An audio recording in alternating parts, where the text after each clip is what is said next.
ठीक है, कल के क्लास में हम लोगों ने डाइपोल जो था उसको अगर हम लोग यूनिफॉर्म इलेक्ट्रिक फील्ड में रखते हैं तो उस पर टॉर्क लगता है, ये कॉन्सेप्ट पढ़ लिए।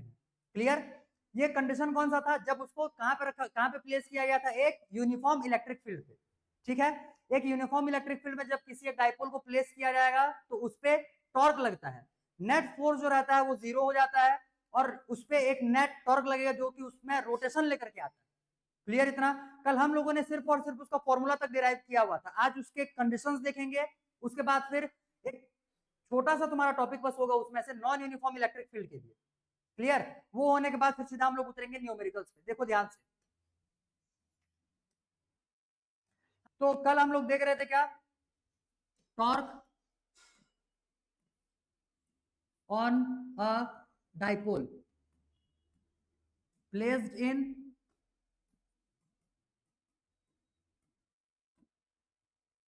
Uniform electric field. तो इसमें से हम लोग का टाउ का वैल्यू आया हुआ था, कितना आया था टाउ का वैल्यू, पीई साइन थीटा। तो ये हो जाएगा पीई साइन थीटा, और यहां से इसको वेक्टर फॉर्म में क्या लिखा गया था, tau is equals to P cross E. ठीक, दो ऑप्शन थे, ई क्रॉस पी लिखने का और पी क्रॉस ई लिखने का। हम लोगों ने यही से जब रोटेट किए तो इसी डायरेक्शन में आ रहा था, इसी वजह से हम लोगों ने ये वाला फॉर्मेट यूज किया। ठीक, बुक्स में उसके लिए लिखा हुआ रहता है right hand screw rule use करो, ये दुनिया भर का, उसमें तुमको टेक्निक्स बताए जाएंगे। कल तो मैंने तरीका बता दिया, जिधर टॉर्क लग रहा होगा उधर डायरेक्शन में चलना चालू करो, जो पहले आएगा उसको पहले लिखो, जो बाद में आएगा उसको बाद में लिखो, सिंपल। ठीक है, अब आगे देखो यहां से, अब torque is equal to P sine theta हो गया। अब यहाँ पे एक चीज ध्यान समझना, जैसे मान लो यहाँ पे इलेक्ट्रिक फील्ड बनाए, क्लियर, यहाँ पे इलेक्ट्रिक फील्ड बनाए, अगर अगर जो डाइपोल है वो इलेक्ट्रिक फील्ड के डायरेक्शन में नहीं रहा, जो डाइपोल है वो अगर इलेक्ट्रिक फील्ड के डायरेक्शन में नहीं रहा तो उस पर नेट टॉर्क लगेगा। क्लियर?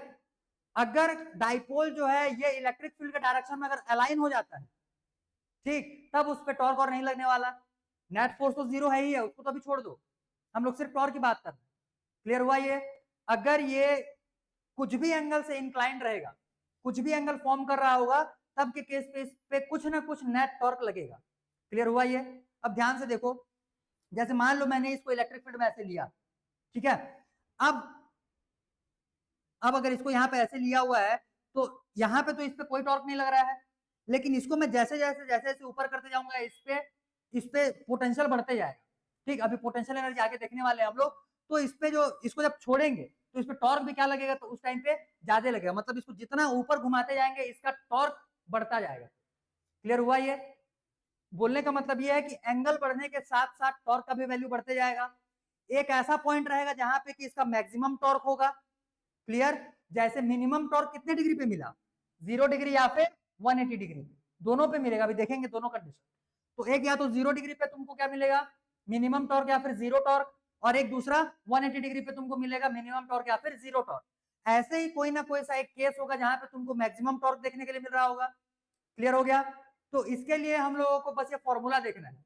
यहाँ पे टॉर्क जो है वो किस पे डिपेंड कर रहा है, एंगल पे। अभी मैंने तुमको बताया एक एंगल बढ़ाते जाएंगे, एंगल बढ़ाते जाएंगे तो टॉर्क का वैल्यू बढ़ते जाएगा, लेकिन ऐसा नहीं कि एंगल हमेशा बढ़ाते जाएंगे तो टॉर्क का वैल्यू कंटिन्यूअसली बढ़ते जाएगा। एक्चुअली में यहाँ से एंगल को हम लोग 90 डिग्री आता है तक टॉर्क का वैल्यू बढ़ते जाता है। क्लियर हुआ?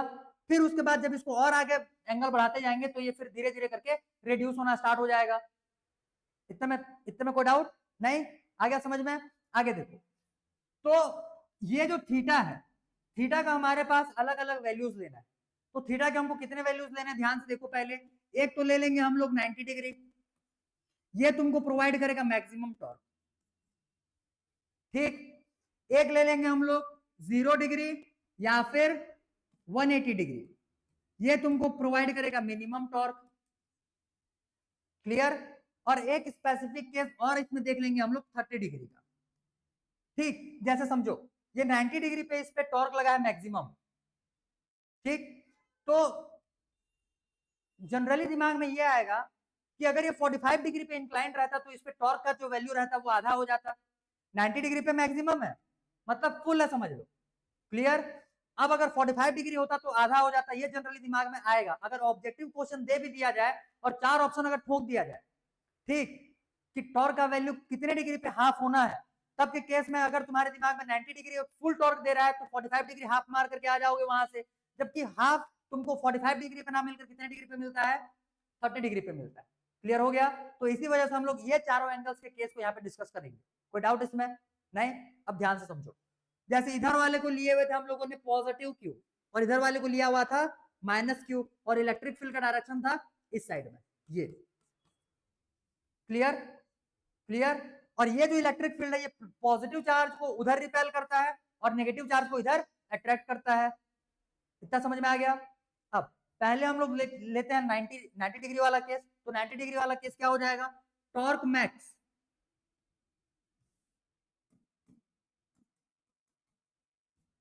छोड़ो इसका तो काम ही नहीं हो। टॉर्क मैक्स कब मिलेगा तुमको? एट कितने डिग्री? 90 डिग्री पे। क्योंकि टॉर्क मैक्स वैल्यू तभी आएगा जब ये साइन थीटा का वैल्यू सबसे ज्यादा होगा। ठीक है? साइन थीटा का वैल्यू कब ज्यादा होगा? जब थीटा का वैल्यू तुम्हारा कितना हो? 90 डिग्री हो। थीटा का वैल्यू 90 डिग्री तो साइन थीटा का वैल्यू 1, और 1 जो रहता है ये साइन थीटा का मैक्सिमम वैल्यू होता है, और साइन थीटा का मैक्सिमम वैल्यू मतलब टॉर्क भी मैक्सिमम उस टाइम पे। क्लियर? तो टी मैक्स एट कितना हो जाएगा? At 90 degree. Clear? T max at 90 degree हम लोग को निकालना पड़ेगा यहां से। तो हो क्या जाएगा यहां से? T max equals to T E, बस। तो मैक्सिमम टॉर्क का वैल्यू कितना होता है? पीई। ठीक है? अगर आगे के किसी क्वेश्चन में तुमको किसी भी क्वेश्चन में अगर तुमको फाइनली पूछता है कि मैक्सिमम टॉर्क निकालो, तब के केस में तुमको पी साइन थीटा लेकर के और दुनिया भर का सोच विचार नहीं करना है। सीधा सीधा तुम देखो, अगर पी का वैल्यू गिवन है, बोलने का मतलब डाइपोल मोमेंट गिवन है और इलेक्ट्रिक फील्ड गिवन है, दोनों को मल्टीप्लाई करो तुमको मैक्सिमम टॉर्क मिल जाएगा। थीटा से उसका कोई लेना देना और नहीं होने वाला। ठीक? नेक्स्ट। अरे यार, अब ये 2 मिनट में बंद हो जाएगा। रुको 2 मिनट, क्या कर सकते हैं? कुछ लिखे थे क्या उसमें से?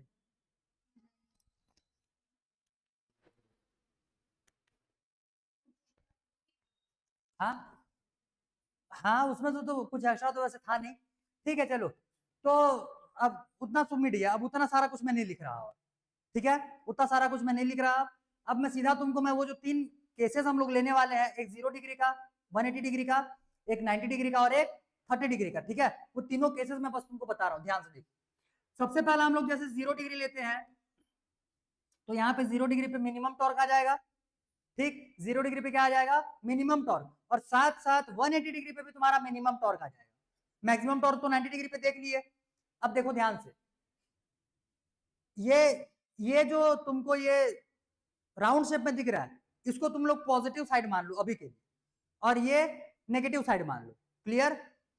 अब ध्यान से समझो, अगर अगर ये यहाँ पे ऐसे प्लेस्ड है, जैसे मान लो ये डाइपोल होता, ये प्लस साइन और ये माइनस साइन, तो ये ऐसे है अभी। अब मैं इसको यहाँ पे इधर घुमाया तो कितना डिग्री का एंगल बना? 0 डिग्री का। और इसको मैं एक राउंड पूरा इधर घुमा दिया, अब कितना डिग्री का एंगल बना? 180 डिग्री का। क्लियर हुआ इतना? 2-3 चीजें यहाँ पे तुमको समझना है, ध्यान से। ये प्लस और ये माइनस, तो ये इधर प्लस अगर आएगा तो वो 0 डिग्री बनेगा, और प्लस अगर उधर चला जाएगा तो फिर वो 180 डिग्री बन जाएगा। क्लियर हुआ ये? अब देखो ध्यान से, अगर ये 0 डिग्री है तो भी यहाँ पे मिनिमम टॉर्क है। मिनिमम टॉर्क बोलने का मतलब वैल्यू 0। और यहाँ पे अगर ये 180 डिग्री है, ये 180 डिग्री है, अगर ये पूरा घूम करके आएगा तो वेट, तो यहाँ पे भी कितना आ जाएगा तुम्हारा वैल्यू? 0। ये अगर इधर पूरा हो जाता है तो भी वैल्यू 0, और इधर से ये पूरा इधर हो जाएगा तो भी वैल्यू कितना हो जाएगा यहाँ पे? 0। तो 0 डिग्री और 180 डिग्री दोनों पे तुमको वैल्यूज कितने मिलने वाले होंगे? यहाँ पे 0 का ही, मतलब वही तुम्हारा क्या होगा? Minimum torque. लेकिन यहाँ पे एक कंडीशन समझना,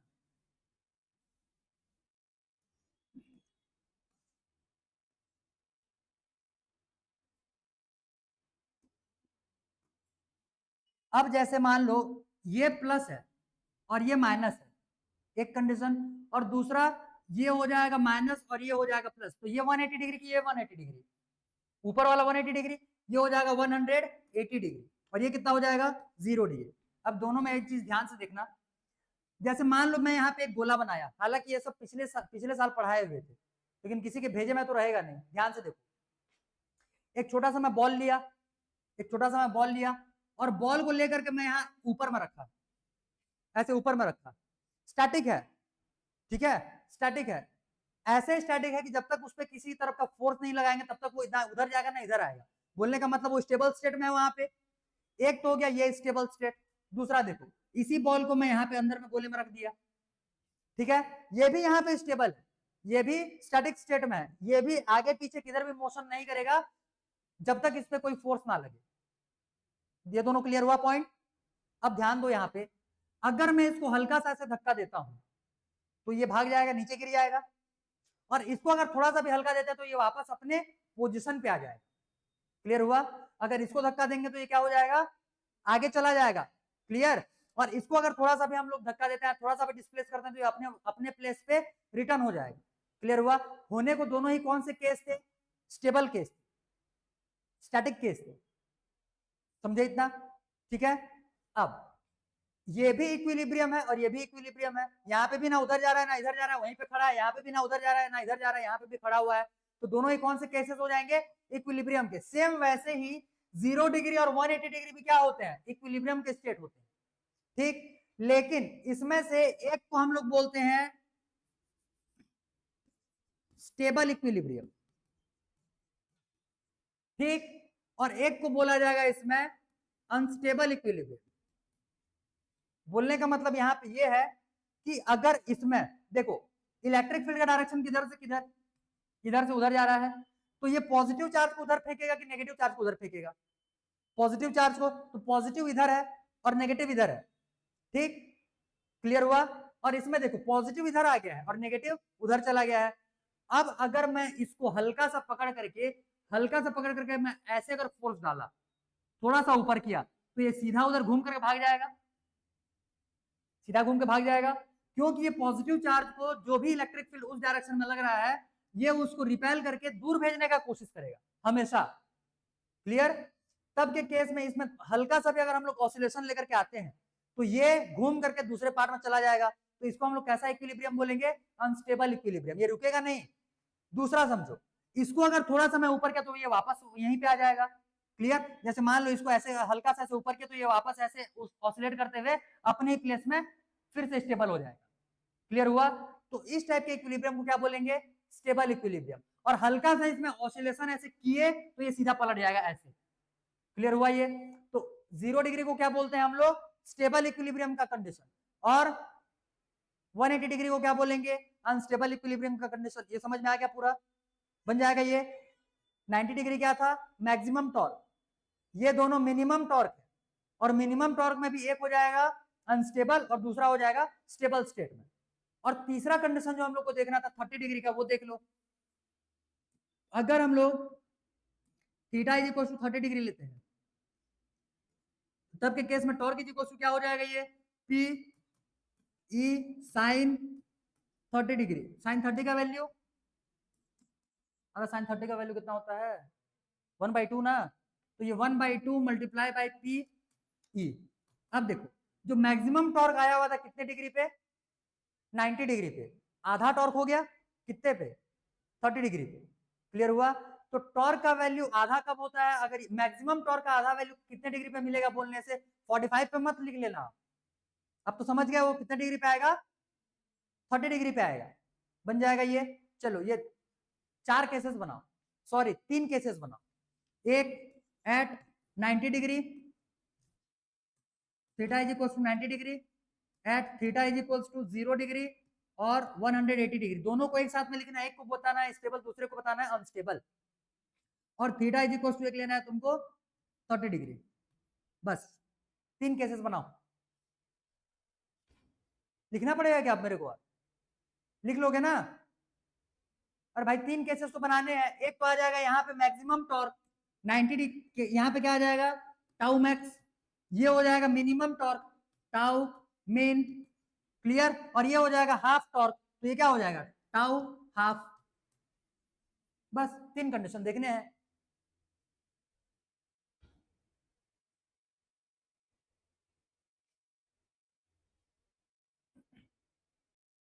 हो गया सबका।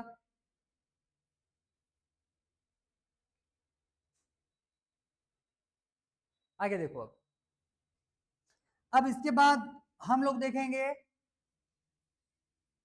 अब तो हम लोगों ने डाइपोल को जो था वो एक यूनिफॉर्म इलेक्ट्रिक फील्ड में प्लेस किया हुआ था, तो उस पर टॉर्क लगा, ठीक है, नेट फोर्स 0 हो गया था और टॉर्क उस पर कुछ ना कुछ लग रहा था। अब हम लोग इसी डाइपोल को उठा करके लेकर के जाएंगे और रखेंगे नॉन यूनिफॉर्म इलेक्ट्रिक फील्ड में। लेकिन इसको बताने के लिए मैं तुमको एक स्पेसिफिक कंडीशन का ही बताऊंगा, जब हम लोग डाइपोल को एक्स एक्सिस में डायरेक्टेड किए हुए रहेंगे। क्लियर हुआ? मैं एक ही कंडीशन लेकर के बताऊंगा, जब हम लोग डाइपोल को एक्स एक्सिस में डायरेक्टेड किए हुए रहेंगे, और क्योंकि ये इसका कैलकुलेशन जो है बहुत कॉम्प्लिकेटेड हो जाता है, ठीक, तो टॉर्क का वैल्यू हम लोग नहीं निकालेंगे। एक्चुअली में उसमें कैलकुलेशन किस चीज का करना है मैं तुमको बता रहा हूँ, ध्यान से देखो। तो पहले अब सेकंड अगला हेडिंग लगाओ यहाँ पे, dipole when placed in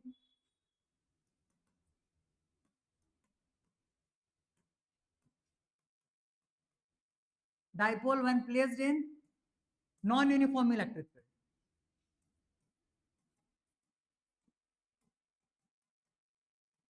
non uniform electric field, clear? देखो ध्यान से यहाँ पे, जब हम लोग नॉन यूनिफॉर्म इलेक्ट्रिक फील्ड बनाएंगे तो उस पे हम लोग को स्ट्रेट स्ट्रेट पैरेलल लाइंस नहीं बनाने। अब तो ये नॉन यूनिफॉर्म इलेक्ट्रिक फील्ड आ चुका है, तो ये कैसे बनाएंगे? देखो ध्यान से, ये एक गया, ये एक गया, एक ये आया, क्लियर? मैंने तुमको कौन से कंडीशन को लेकर के बनाने के लिए बोला है? डाइपोल को हमको एक्स एक्सिस में हम लोग को लेकर के चलना है। तो अगर हम लोग डाइपोल को एक्स एक्सिस में लेकर के चलते हैं, ये मान लो प्लस चार्ज हो गया, ये मान लो माइनस चार्ज हो गया, अगर हम लोग डाइपोल को ऐसे एक्स एक्सिस में लेकर के चलते हैं, तब के कंडीशन में देखो, इलेक्ट्रिक फील्ड का तो डायरेक्शन ये हो गया, ये हो गया। अब अगर हम लोग इसको सिर्फ एक्स एक्सिस में लेकर के चलेंगे तो इस पे अभी नेट टॉर्क नहीं लगेगा, अभी इस पे नेट टॉर्क नहीं लगेगा, क्योंकि देखो ये जो है ये अभी अलाइन हो गया इलेक्ट्रिक फील्ड के डायरेक्शन में, और जब भी कोई डाइपोल इलेक्ट्रिक फील्ड के डायरेक्शन में अलाइन हो जाता है, तब के केस में उस पे नेट टॉर्क का वैल्यू 0, ठीक, इतना समझ में आ गया? आगे देखो, अब अगर ये नॉन यूनिफॉर्म इलेक्ट्रिक फील्ड है, सॉरी यहाँ पे ई नहीं होगा, अगर ये नॉन यूनिफॉर्म इलेक्ट्रिक फील्ड है, तो इस वाले पॉइंट के लिए इलेक्ट्रिक फील्ड का वैल्यू कुछ अलग होगा, और इस वाले पॉइंट के लिए भी इलेक्ट्रिक फील्ड का वैल्यू कुछ अलग होगा, ठीक है? इस पे इलेक्ट्रिक फील्ड का डायरेक्शन जो है, दोनों तो उधर ही लग रहा है ना इलेक्ट्रिक फील्ड, अब इलेक्ट्रिक फील्ड पूरा का पूरा उधर जा रहा है। अब देखो ध्यान से, इलेक्ट्रिक फील्ड की वजह से इस पे किधर फोर्स लगेगा? इस पे किधर फोर्स लगेगा? उधर, तो इस पे फोर्स लगेगा इस डायरेक्शन में, तो इस पे जो फोर्स लगेगा इसका चार्ज मान लो है Q, ठीक, तब इस पे जो फोर्स लगेगा ये फोर्स क्या हो जाएगा? F is equals to Q E1 sorry E2, clear? और इस पे जो फोर्स लगेगा, इस पे किधर फोर्स लगेगा? इधर, इस पे इधर फोर्स लगेगा, तो इस पे लगेगा फोर्स इस डायरेक्शन में, और इसका जो फोर्स है F इज इक्वल्स टू ये क्या हो जाएगा? Q E1, ठीक, इसको मान लो F1 और इसको मान लो F2, उल्टा ले लिया, इसको मान लो F1 और इसको मान लो F2, इतने में कोई डाउट नहीं है? अब पिछला वाला डेरिवेशन थोड़ा याद करो, कल जब हम लोगों ने इसको बनाया हुआ था, तो फोर्स 1 का वैल्यू जो आ रहा था वही फोर्स 2 का भी वैल्यू था। रीजन क्या था?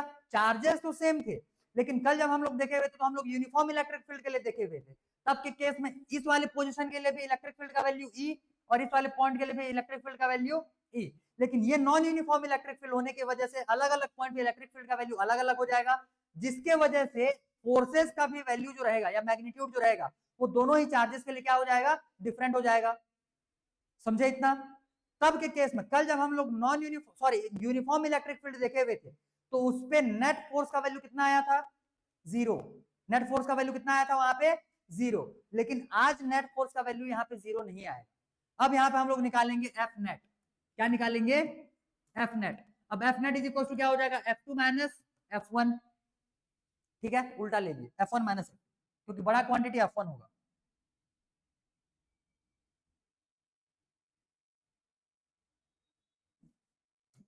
F1 minus F2, force 1 minus force 2, ठीक है? अब मेरे को तुम सब में से कौन बताएगा कि F1 का वैल्यू में बड़ा और F2 का वैल्यू में छोटा क्यों लिया? बोल, उतना ज्यादा इलेक्ट्रिक फील्ड लगेगा, ठीक, तो वो तो देखे थे, लेकिन यहाँ पे कोई ऐसा हम लोग पॉइंट चार्ज नहीं लिए हुए जहां से इन दोनों चार्जेस का डिस्टेंस मेजरमेंट करें। बात समझा मैं क्या बोला? मैं बोल रहा हूं जैसे मान ले यहाँ पे कोई एक हम लोग पॉइंट चार्ज लेते और यहाँ पे एक डाइपोल लेते, ठीक है, ठीक है, तब के केस में इस पॉइंट चार्ज से इस वाले चार्ज का डिस्टेंस अलग, उस वाले चार्ज का डिस्टेंस अलग हो जाएगा। तब के केस में हम लोग ये डिस्टेंस के बेसिस बताएंगे। यहाँ पे तो ये यूनिफॉर्म इलेक्ट्रिक फील्ड आ रहा है, सॉरी नॉन, जब कल देखे थे तो यूनिफॉर्म इलेक्ट्रिक फील्ड देखे हुए थे, तो यूनिफॉर्म इलेक्ट्रिक फील्ड के केस में तो हर एक पॉइंट पे ई का वैल्यू सेम होगा ना, ठीक है। यहाँ पे कोई बताने का कोशिश करो, और नहीं आया भेजे में? नहीं, देखो ध्यान से, F1 और F2 का मतलब क्या है? QE1 और QE2, ठीक। वहां पे मैं किसको बड़ा बताया? F1 को। तो F1 जो है, एक Q का वैल्यू यहाँ पे जितना होगा Q का वैल्यू वहां पे भी उतना ही होगा, इसीलिए तो Q लिए हुए हैं। तो बचा क्या यहाँ पे? E1 और E2, यही ना बचा। अब याद करो जब हम लोग properties of electric field line पढ़े हुए थे, इलेक्ट्रिक फील्ड लाइन जितने पास पास इलेक्ट्रिक फील्ड इंटेंसिटी उतना ज्यादा। अरे देखे थे, जहां पे इलेक्ट्रिक फील्ड लाइंस जितने डेंसर होते हैं वहां पे इलेक्ट्रिक फील्ड का वैल्यू उतना ज्यादा होता है, जहां पे इलेक्ट्रिक फील्ड लाइंस जितने दूर दूर होंगे वहां पे इलेक्ट्रिक फील्ड का वैल्यू उतना कम होगा। अब देखो यहाँ पे, देखो ये इलेक्ट्रिक फील्ड लाइन एक ऊपर गया एक नीचे गया, यहाँ पे थोड़ा सा डेंसिटी कम हुआ कि नहीं हुआ? तो यहाँ पे इलेक्ट्रिक फील्ड का वैल्यू क्या हो जाएगा? कम, क्लियर। और यहाँ पे इलेक्ट्रिक फील्ड का वैल्यू क्या हो जाएगा? ज्यादा। तो इस वजह से इस वाले पॉइंट पे अट्रैक्शन फोर्स ज्यादा लगेगा और यहाँ पे रिपल्सन फोर्स कम लगेगा। कल जो यूनिफॉर्म इलेक्ट्रिक फील्ड में हम लोग देखे हुए थे, इस पे जितना अट्रैक्शन फोर्स लग रहा था इस पे उतना ही क्या लग रहा था? रिपल्सन फोर्स लग रहा था। इसी वजह से नेट फोर्स का वैल्यू कितना आ गया था? 0। और यहाँ पे तो वैसा हो नहीं रहा है, इलेक्ट्रिक फील्ड डिफरेंट होने की वजह से इस पे ज्यादा फोर्स एक्ट होगा और इस पे कम फोर्स एक्ट होगा। अलग अलग डायरेक्शन में है, अगर दोनों इक्वल होते तो वो स्टैटिक हो जाता, नेट फोर्स का वैल्यू 0 हो जाता, क्लियर। लेकिन ऑपोजिट डायरेक्शन तो अभी भी है, लेकिन फोर्स के जो मैग्नीट्यूड है वो क्या हो गए? चेंज हो गया। तो इस वजह से यहाँ पे net torque, sorry net force का भी कुछ ना कुछ वैल्यू होगा। नेट फोर्स यहाँ पे 0 नहीं होने वाला। कोई डाउट इसमें में? नहीं। अब देखो, तो F1 minus F2 is equal to यहाँ से कितना आ जाएगा? ये Q मैं डायरेक्ट लिख रहा हूँ, चलो एक स्टेप बढ़ाई देते हैं। QE1 minus QE2, clear. Q common निकाल दो, यहाँ से बचेगा क्या? Del E, sorry Q common निकाल दिए, E1 माइनस E2। और ये इलेक्ट्रिक फील्ड में ही चेंज को बता रहा है, इसको हम लोग किससे डिनोट कर सकते हैं? डेल ई से, तो इसको डेल ई से डिनोट कर दो। ये एफ नेट कौन से डायरेक्शन के लिए है? इसको एफ एक्स लिखा करो, तो एफ एक्स लिखना, समझे? एफ एट एक्स डायरेक्शन, इसका वैल्यू कितना आ जाएगा? Q del E, clear. अब मान लेते हैं let dipole length equals to del X, assume कर लिए। हालांकि डाइपोल लेंथ को 2l लेते हैं, ठीक है, लेकिन इस स्पेसिफिक कंडीशन के लिए हम लोगों ने क्या ले लिया? इसको डेल एक्स ले लिया, क्लियर। तब के केस में dipole moment is equal to क्या होता है? P is equal to Q into 2l होता है। Q इंटू 2l मतलब डाइपोल लेंथ होता है, और डाइपोल लेंथ को यहाँ पे क्या लिए हुए हैं हम लोग? डेल एक्स लिए हुए हैं। तो P का वैल्यू यहाँ से क्या आ जाएगा? Q into del X. यहाँ से Q का वैल्यू निकाल लो, Q इज इक्वल टू क्या हो जाएगा? P divide by del X. ये आया, ये वैल्यू ला करके बस इक्वेशन नंबर यहाँ पे टिका दो, ये इक्वेशन 1 मान लो। Q का वैल्यू लाओ वहां से और यहाँ पे रखो, तो F X is equal to क्या हो जाएगा? F X is equal to P del E divide by del X. यहां तक समझ में आया? यहां तक समझ में आ गया? अब देखो, ये वैल्यू तो तब यूज करोगे जब तुमको इलेक्ट्रिक फील्ड का, जैसे ये दोनों पॉइंट्स हम लोग लिए, ये दोनों पॉइंट्स हम लोग लिए, अगर मान लो ये थोड़े ज्यादा से दूर में रहता, डाइपोल लेंथ मान लो थोड़ा ज्यादा रहता, तो ये E1 और E2 में बहुत ज्यादा डिफरेंस देखने के लिए मिलता, और जहां पे लार्ज डिफरेंस देखने के लिए मिलता है वहां पे हम लोग ये डेल साइन का यूज करते हैं। लेकिन वहीं अगर ये डाइपोल लेंथ बहुत छोटा हुआ, ठीक है, तब के केस में ये अगर डाइपोल लेंथ बहुत छोटा हुआ तो हम लोग को चेंज बहुत ज्यादा बड़े का देखने के लिए नहीं मिलेगा, और छोटे चेंजेस के लिए हम लोग डी का यूज करते हैं, स्मॉल डी का यूज करते हैं ना। तो अब देखो यहां से क्या हो जाएगा, ये तो फॉर लार्ज चेंज हो गया, for small change, for small change यहां पे क्या लिखेंगे? F X equals to, maths में लिखने का तरीका, लिमिट, नीचे में डेल एक्स आ रहा है, क्या लिखेंगे? डेल एक्स टेंड्स टू 0, ठीक है, डेल एक्स टेंड्स टू 0, और बचेगा क्या अंदर में? P del E divide by del X. Clear हुआ? अब इसका नेक्स्ट स्टेप क्या हो जाएगा, लिमिट हट जाता है और ये डेल डेल जो रहते हैं ये क्या बन जाते हैं, डी। तो ये क्या आ जाएगा आगे, P D E divide by D X. ये हो जाएगा तुम्हारा फोर्स का वैल्यू। कौन से कंडीशन में बोलने से, नॉन यूनिफॉर्म इलेक्ट्रिक फील्ड में, जब डाइपोल को अलाइन किया हुआ रहे एक्स एक्सिस में, ठीक है, तो नेट टॉर्क उस पे क्या लग जाएगा उस टाइम पे, जीरो। और नेट टॉर्क अगर जीरो रहेगा तो फिर इस पे हम लोग को फोर्स ही निकालना, और फोर्स निकालने का तरीका हो जाएगा तुम्हारा ये। कोई डाउट? ठीक है, छापो छापो, इतना जल्दी छापो जल्दी। हालांकि ये मैं पहले ही बता रहा हूं, ये सीबीएसई में नहीं है, बोर्ड नहीं देगा, क्योंकि वो बोली थी। इसमें जैसे डाइपोल को तुम लोग घुमा के भी अगर बनाते हो तो भी तुम्हारा वही कंडीशन आने वाला होगा। इसको अगर पलटा दोगे इधर मान लो, तब के केस में ये पॉजिटिव चार्ज की तरफ ज्यादा फोर्स लगेगा, लेकिन अभी जैसे ये नेगेटिव चार्ज की तरफ ज्यादा फोर्स लग रहा है, लेकिन अट्रैक्शन का फोर्स लग रहा है। अगर इसको पलटा दिए तो पॉजिटिव चार्ज यहाँ आ जाएगा, तो ये पॉजिटिव चार्ज के ऊपर ज्यादा फोर्स लगेगा, लेकिन रिपल्सन का फोर्स लगेगा, और कम फोर्स लगेगा नेगेटिव चार्ज के ऊपर में अट्रैक्शन का। क्लियर? तो डाइपोल को अगर चेंज भी कर देते हो तो भी तुम्हारा उसमें कोई भी कॉन्सेप्ट वाइज प्रॉब्लम नहीं आने वाला। क्लियर हो गया ये? ठीक है भाई, तो देखो अब आगे हम लोग देखते हैं यहाँ से। ये तो हो गए तुम्हारे थ्योरी वाले पार्ट्स पूरे कंप्लीट, मतलब कि तुम्हारे पहले चैप्टर का हम लोगों ने सारे टॉपिक्स कवर कर लिए, एक टॉपिक बस बाकी है। ठीक है, एक ही टॉपिक बस तुम्हारा और बचा हुआ है, वो हार्डली 2 क्लासेस खाएगा। इसका न्यूमेरिकल होने के बाद 2 क्लासेस वो और खाएगा। क्लियर? वो इलेक्ट्रिक फ्लक्स देखना है, और एक सेकेंड, हाँ 2 ही क्लास खाना चाहिए, 2 या 3 क्लास खाएगा वो इलेक्ट्रिक फ्लक्स। उसके बाद फिर गॉस थ्योरम और गॉस थ्योरम के एप्लीकेशंस देखने हैं। वहां पे हम लोग उन्हीं सारे डेरिवेशंस को फिर रिपीट करने वाले रहेंगे जो तुम लोगों ने पिछले साल में ग्रेविटी के लिए किया हुआ था, उस पर स्फीयर लिए हुए थे। ठीक है, तो देखेंगे फिर उसको जो भी आएगा। ये इतना इतना क्लियर हो गया क्या? यहां से हम लोग अब आगे बढ़ते हैं तुम्हारे न्यूमेरिकल्स की तरफ।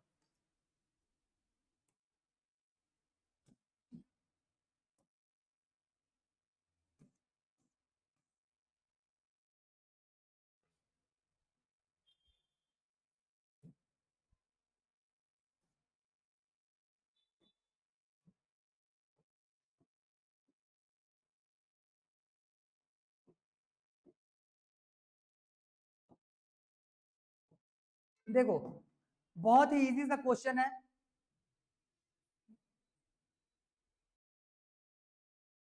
पहले मैं बता दे, तो पहले क्वेश्चन को एक बार पढ़ते हैं और इसको सॉल्व करते हैं। ध्यान से देखो, मैं बता रहा हूं। बोल रहा है क्वेश्चन में, two charges each of 2 multiply by 10 to the power -7 coulomb but opposite in sign form a system. एक सिस्टम बना लिया वो। उसके बाद बोल रहा है these charges are located at a point 0 0 -10। Clear? और बोल रहा है दूसरा जो चार्ज रहेगा वो हो जाएगा 0 0 +10। ठीक है, centimetre respectively what is the total charge and electric dipole moment of the system. Clear? तो देखो इसके लिए सबसे पहले तुमको डायग्राम बनाना आना चाहिए। चलो तो एक काम करो, पहले एक बार डायग्राम बनाने की कोशिश करो, बनाओ डायग्राम बनाने की कोशिश करो, और मैं तो बताऊंगा ही बताऊंगा, टेंशन ना लो, बनाओ। ठीक है भाई, तो देखो ये है तुम्हारा आज के टॉपिक का पहला क्वेश्चन। ठीक है, मैं इसको यहाँ पे सॉल्व कर रहा हूँ। सबसे पहले इस क्वेश्चन का यहाँ पे डायग्राम बनाते हैं। तो डायग्राम क्या आ रहा है, देखो ध्यान से। ये तो एक तो स्पेस में लिया हुआ है। कहां पे लिया हुआ है? स्पेस में। कार्टेशियन प्लेन नहीं है। कार्टेशियन प्लेन बोलने का मतलब वहां पे हम लोग सिर्फ और सिर्फ 2 एक्सिस लेते हैं, एक एक्स एक्सिस और दूसरा वाई एक्सिस। लेकिन जब स्पेस में कोई सा ऑब्जेक्ट रहेगा तब के केस में तुमको कार्टेशियन प्लेन नहीं, स्पेस का यूज करना पड़ता है, और स्पेस में तीनों एक्सिस को फिर रिप्रेजेंट करना है। अब यहाँ पे मैं तुमको एक नया चीज बता रहा हूँ, ध्यान से देखो। जब भी हम लोग कार्टेशियन प्लेन बनाते हैं, या पिछले साल में जब भी तुम लोग स्पेस भी बनाए हुए रहोगे, इसको एक्स एक्सिस, इसको वाई एक्सिस, और इधर ले लिए रहोगे जेड एक्सिस। ठीक, पिछले साल तक इसका बहुत ज्यादा कुछ ऐसा यूज नहीं था, लेकिन इस साल से इसका तुमको ज्यादा यूज देखने के लिए मिलेगा। तो एक्सिस का जो डिवीजन रहेगा ये ऐसे नहीं करो। क्लियर? अब एक्सिस, एक सेकेंड, पिछले साल में जब तुमको ऑर्बिटल्स वगैरह बताए गए थे, ऑर्बिटल्स वगैरह बताए, तो पी ऑर्बिटल कितने होते हैं? 3, पी एक्स, पी वाई और पी जेड। क्लियर? तो वहां पे तुमको जेड को मॉडिफाई करने के लिए बोला गया था, और जेड को ऐसे एक्स एक्सिस में लेने के लिए बोला गया हो। याद आ रहा है किसी को? नहीं? हाँ तो भूल जाओ। इसको देखो यहाँ पे क्या तुमको चेंज करना है। यहाँ पे तुमको चेंज क्या करना है, सबसे पहला तो ये आ गया लाइन तुम्हारे तीनों एक्सिस, इसको ले लेंगे एक्स एक्सिस, एक्स तो इसी को मान लेना, वाई इसको ले लेना, ठीक, और जेड इसको ले लेना, कब के बोलने से, इस वाले क्वेश्चन के लिए, ठीक है। बोलने का मेरा मतलब यहाँ पे ये है कि मान लो तुमको ऐसे कोऑर्डिनेट्स दिए हुए रहेंगे, दो वैल्यूज गिवन रहेगा, उन दोनों वैल्यूज को तुम लोग इन्हीं दोनों एक्सिस में रिप्रेजेंट कर देना, सिंपल, क्लियर। क्योंकि इस एक्सिस का स्टडी करना थोड़ा सा मुश्किल हो जाता है, यहाँ से टेढ़ा मेढ़ा लाइन कितना खींचोगे, ठीक है। एक तो एक्स एक्सिस हम लोग ले ही लिए, वो दूसरा एक वैल्यू दिया हुआ है किसका, जेड का, तो जेड एक्सिस को हम लोग बना दिया वाई में, क्लियर इतना। अब इसको आगे सॉल्व करते हैं, देखो कोऑर्डिनेट्स, ऊपर का कोऑर्डिनेट कितना बताया है, 0 0 1, हाँ 10, -10 नहीं 10, ऊपर की तरफ 10 जाएगा, -10 वाला नीचे आएगा, एक्स इधर जाएगा पॉजिटिव, इधर आएगा तो नेगेटिव, वैसे ही जेड डायरेक्शन भी नीचे में क्या आएगा, ये नेगेटिव जेड डायरेक्शन आएगा, और यहाँ पे तुमको दूसरा पॉइंट मिलेगा, कौन सा, 0 0 और -10, ठीक, इतना समझ में आ गया। एक चार्ज यहाँ पे रखा हुआ है, एक चार्ज यहाँ पे, वैल्यू दिया है क्या, चार्ज का वैल्यू गिवन है, each 2 into 10 to the power -7, तो ये हो जाएगा 2 multiply by 10 to the power -7 coulomb, और सेम ये भी 2 into 2 multiply by 10 to the power -7 coulomb, लेकिन एक को पॉजिटिव और एक को नेगेटिव लेना है, और क्वेश्चन में मेंशन ही नहीं किया किसको पॉजिटिव किसको नेगेटिव, दिया है क्या क्वेश्चन में, नहीं ना, तो नहीं दिया है तो हम लोग किसी को भी पॉजिटिव, उसको पॉजिटिव ले लेते हैं, इसको नेगेटिव ले लेते हैं, क्लियर। हालांकि एग्जाम में देगा तो तुमको इसमें पहले से मेंशन कर देगा, क्योंकि नीचे में तुमको डाइपोल मोमेंट भी निकालने के लिए बोला है, और डाइपोल मोमेंट जब भी निकालने के लिए देगा तुमको डाइपोल मोमेंट का डायरेक्शन भी बताना पड़ेगा। यहाँ पे डाइपोल मोमेंट का डायरेक्शन हम लोग ऑप्शनल लिखेंगे, समझे, ऑप्शनल बोलने का मतलब हम लोग ये प्लस और माइनस को अपने से लिए है ना, तो अपने से लिए हुए, तो इसके लिए डायरेक्शन कौन सा हो जाएगा, नीचे से ऊपर की तरफ, negative to positive, dipole moment का डायरेक्शन नेगेटिव टू पॉजिटिव, और वहीं अगर चार्ज को हम लोग पलटा देते तो ये नेगेटिव वाले चार्ज को ऊपर और पॉजिटिव को नीचे लिखते तो फिर डाइपोल मोमेंट का डायरेक्शन भी चेंज हो जाता। तो हम लोग इसी वजह से, क्योंकि क्वेश्चन में मेंशन नहीं किया हुआ है चार्ज का पोजीशन, हम लोग ऑप्शनल में लिखेंगे उसका आंसर, क्लियर, सिर्फ लिखेंगे डाइपोल मोमेंट जो है वो जेड एक्सिस के अलोंग ही होगा, या तो अपवर्ड होगा या डाउनवर्ड होगा, वो डिपेंड करेगा चार्ज को हम लोग कैसा प्लेस किए हुए हैं, बन जाएगा इतना। आगे देखो, तो पहला क्वेश्चन इसमें पूछा हुआ है कि ये जो सिस्टम क्रिएट हुआ है यहाँ पे, इस पे नेट चार्ज कितना है, तो नेट चार्ज कितना है, 0, क्योंकि एक डाइपोल का नेट चार्ज होता है 0, यहाँ पे कोई और दूसरा चार्ज पार्टिकल नहीं है, तो इस वजह से इस पूरे सिस्टम का नेट चार्ज कितना हो जाएगा, 0, क्लियर। सेकंड में इसका क्या निकालने के लिए बोल रहा है, what is the total charge, total charge हो गया 0, सेकंड में बोल रहा है इलेक्ट्रिक डाइपोल मोमेंट का वैल्यू, तो P का वैल्यू निकाल लो, P इक्वल्स टू क्या हो जाएगा, 2L इंटू Q, ठीक। अब देखो ध्यान से, यहाँ पे ध्यान से देखो, ये जो 2L लिखा हुआ है, तुमको ये क्वेश्चन में 2L का ही वैल्यू गिवन रहता है, अलग से फिर लेंथ को लिख करके 2 से मल्टीप्लाई मत कर देना, ये पूरा 2L का मतलब ये डाइपोल लेंथ, और ये 2L का ही वैल्यू तुमको क्वेश्चन में गिवन रहेगा। पहले देखो क्वेश्चन में क्या क्या दिया, हाँ देखो, तो 2L का ही वैल्यू तुमको क्वेश्चन में गिवन रहेगा। अब क्वेश्चन में कैसे ये फाइंड आउट करोगे, देखो ये हो गया ओरिजिन, ओरिजिन से इधर कितना सेंटीमीटर, 10, और नीचे कितना सेंटीमीटर आया, 10, तो टोटल कितना हो गया, 20 सेंटीमीटर, ठीक। तो दोनों, सॉरी, डाइपोल लेंथ कितने का आ गया यहाँ पे, 20 सेंटीमीटर का, 20 सेंटीमीटर का आ गया, तो यहाँ पे 2L इक्वल्स टू सीधा 20 सेंटीमीटर, क्लियर हुआ बात। अब वहां पे 20 लिख करके फिर 2 से इसको मल्टीप्लाई मत कर देना, कि 20 जो है वो सिर्फ L का वैल्यू, 20 जो है वो 2L का वैल्यू है पूरा, क्लियर हुआ। तो यहाँ से 2L का वैल्यू कितना आ गया, 20 सेंटीमीटर, बोलने का मतलब 20 multiply by 10 to the power -2, clear, और मल्टीप्लाई बाय ये कितना है, 2 multiply by 10 to the power -7, हो गया। ये सॉल्व करो, कितना आ जाएगा, 22 जा 40, और multiply by 10 to the power -9, लेकिन स्टैंडर्ड फॉर्म में लिखेंगे तो ये क्या हो जाएगा, equals to 4.0 into 10 to the power कितना, -8 कि -10,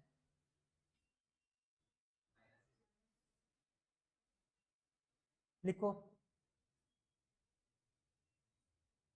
क्वेश्चन समझ में आया, कुछ था क्वेश्चन में, लेकिन देखने के बाद मुंह कैसे कैसे खुल गया, ये क्वेश्चन तो भगवान के भरोसे हम छोड़ के जाएंगे।